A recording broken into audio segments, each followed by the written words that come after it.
Assalamualaikum warahmatullahi wabarakatuh. Perkenalkan, nama saya Satya Ditama.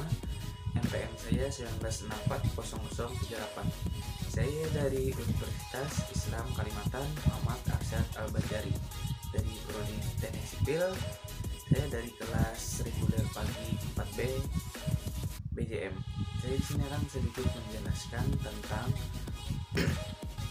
sejarah Islam yang ditulis ini oleh Danadi Surya STMT. Mari simak video pembahasan berikut ini.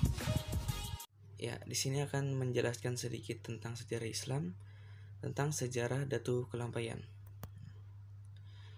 Maulana Syekh Muhammad Arsyad Al-Banjari adalah ulama fikih mazhab Syafi'i yang berasal dari kota Martapura di Tanah Banjar, Kesultanan Banjar, Kalimantan Selatan. Dia hidup pada masa tahun 1122 Hijriah sampai 1227 Hijriah. Dia disebut juga Haji Besar dan mendapat julukan Anemerta Datu Kelampaian. Beliau adalah pengarang kitab Sabilal Muhtadin yang banyak menjadi rujukan bagi banyak pemeluk agama Islam di Asia Tenggara. Silsilah keturunan. Beberapa penulis biografi Syekh Muhammad Arsyad Al-Banjari adalah antara lain Mufti Kerajaan Indragiri Abdurrahman Siddiq berpendapat bahwa ia adalah keturunan Alawiyin melalui jalur Sultan Abdurrasyid Mindanao, Sultan Maguindanao, yang didirikan Syarif Muhammad Kebungsuan. Jalur nasabnya ialah sebagai berikut. Bisa kalian lihat. Yang pertama, Maulana Muhammad Arsyad Al-Banjari. 2. Abdullah bin.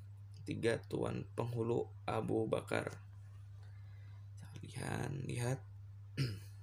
Selanjutnya bisa kalian lihat.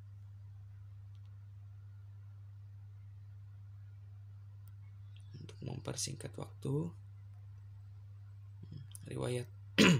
Masa kecil. Sejak dilahirkan, Muhammad Arsyad melewatkan masa kecil di desa kelahirannya, Lok Gabang, Martapura.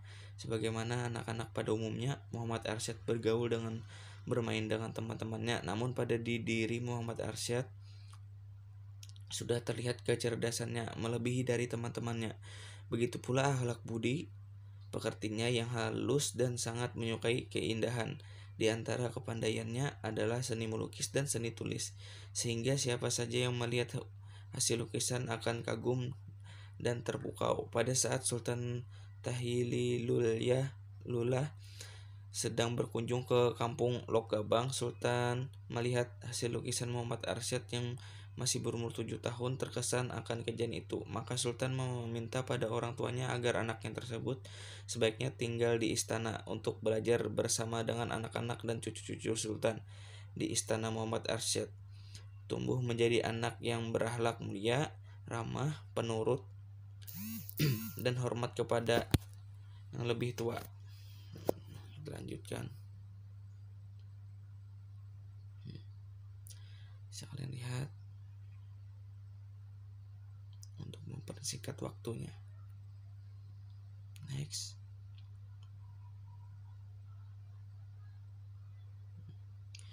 Menikahkan anak.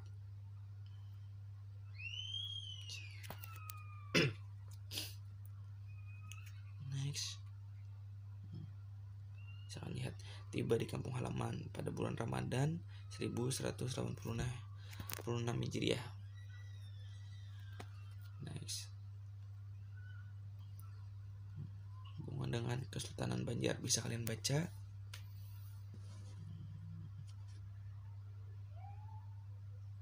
Untuk mempersingkat waktu, pengajaran bermasyarakat.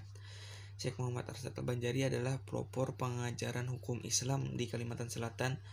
Sekembalinya ke kampung halaman dari Makkah, hal pertama yang dikerjakan ialah membuka tempat pengajian, semacam pesantren bernama Dalam Pagar, yang kemudian lama-kelamaan menjadi sebuah kampung yang ramai tempat menuntut ilmu agama Islam. Ulama-ulama yang di kemudian hari menduduki tempat-tempat penting di seluruh kerajaan Banjar.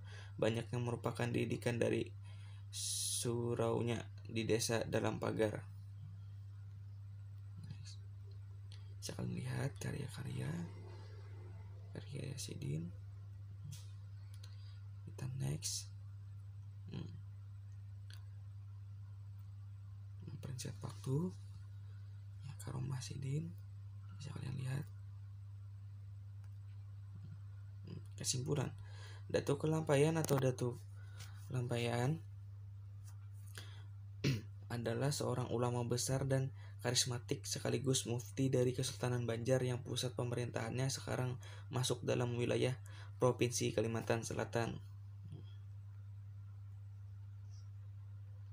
Jangan lihat.